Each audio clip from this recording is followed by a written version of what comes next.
L'Institut thématique interdisciplinaire L'Etica, c'est un parlement et c'est une chambre d'écho des grands débats sociétaux.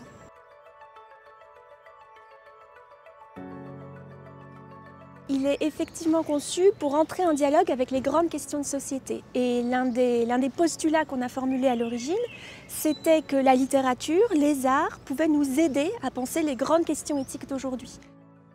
L'objectif, c'est de travailler sur 4 grandes thématiques qui sont faire cas, transparence et secret, triage et révolution morale.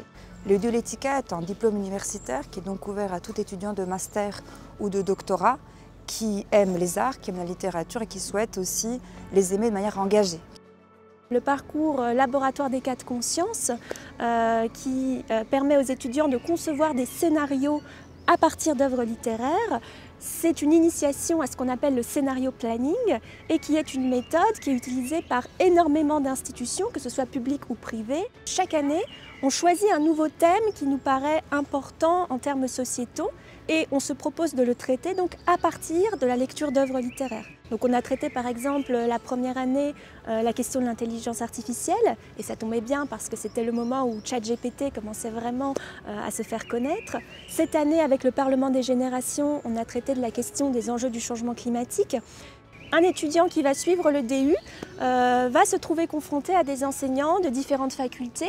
Il va peut-être même avoir l'occasion certaines années de suivre des cours donnés par un artiste. Donc chacun vient apporter son propre regard sur ces thématiques et l'objectif c'est un peu que la discussion émerge de cette confrontation de points de vue variés. La formation du DU L'Etica vient vraiment enrichir les enseignements que je peux suivre dans le cadre de mon master.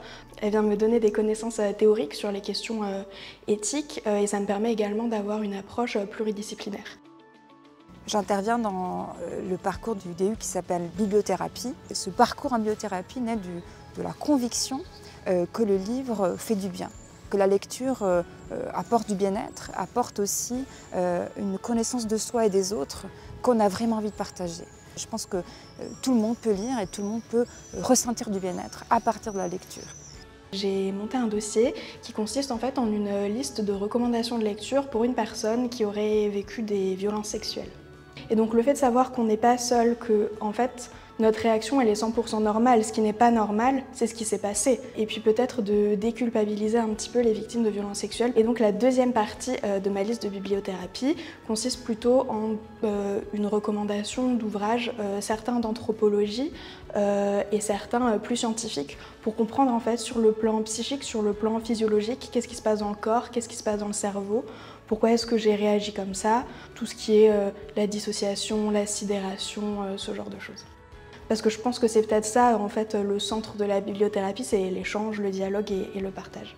On permet vraiment aux étudiants d'envisager d'autres portes de sortie, d'autres destinées professionnelles. La littérature et les arts portent en elles l'histoire de ces mutations, de cette relation complexe que l'éthique entretient avec l'humain et avec la société.